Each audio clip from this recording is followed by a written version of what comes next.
नवरात्र के ज्वारे आपका भविष्य बता सकते हैं। ये आने वाले समय का संकेत देते हैं। जय माता दी।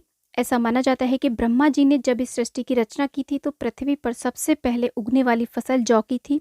इसलिए नवरात्र के पहले दिन घट स्थापना के समय जौ बोए जाते हैं, जिन्हें हम ज्वारे या खेतरी भी कहते हैं। नवरात्र में बोए जाने वाले जौ 2-3 दिन में अंकुरित हो जाते हैं, जिन्हें हम माँ के पहले दर्शन मानते हैं। अगर जौ 3-4 दिन के बाद भी नहीं उगते हैं तो यह भविष्य में अच्छे संकेत नहीं माने जाते हैं। तो ऐसे में माना जाता है कि हमें बहुत ज़्यादा कठिन समय से गुजरना पड़ सकता है। जौ का रंग यदि नीचे से आधा पीला और ऊपर से हरा होता है तो जीवन में पहले कठिनाइयाँ आएंगी, थोड़ा कठिन समय आएगा। बाद में माता रानी की कृपा से हमारी सारी समस्याएं दूर होकर के हमारे अच्छे दिन हमें प्राप्त हो जाएंगे। इसके विपरीत यदि जौ का रंग ऊपर से पीला और नीचे से हरा होता है तो शुरुआती समय तो हमारा काफ़ी अच्छा रहेगा, लेकिन बाद में हमें मुश्किलों से गुजरना पड़ सकता है। वहीं अगर जौ हरे भरे और लंबे उगते हैं तो इसे बहुत ही ज़्यादा शुभ संकेत माना जाता है। ऐसा माना जाता है कि माता रानी की हमारे ऊपर विशेष कृपा है और हमारी जो पूजा अर्चना वंदना है वो माता ने स्वीकार कर ली है। ये बहुत ही ज़्यादा शुभ माने जाते हैं अगर हमारे ज्वारे हरे भरे घने और लंबे उगते हैं।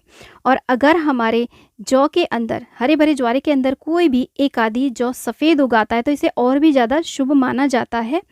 ऐसा माना जाता है कि ये माता रानी के साक्षात दर्शन होते हैं। इन सफ़ेद जौ को हमें बहुत ज़्यादा सुरक्षित धन्य स्थान पे या पूजा स्थल पे रखना चाहिए।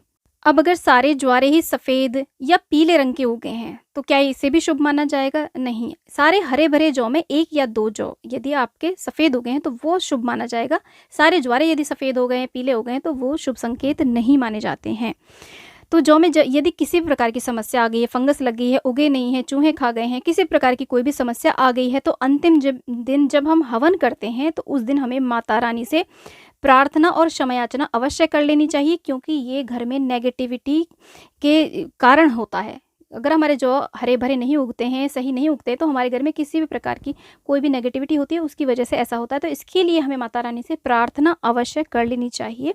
तो इस प्रकार से नवरात्र के ज्वारे हमारे भविष्य का संकेत देते हैं।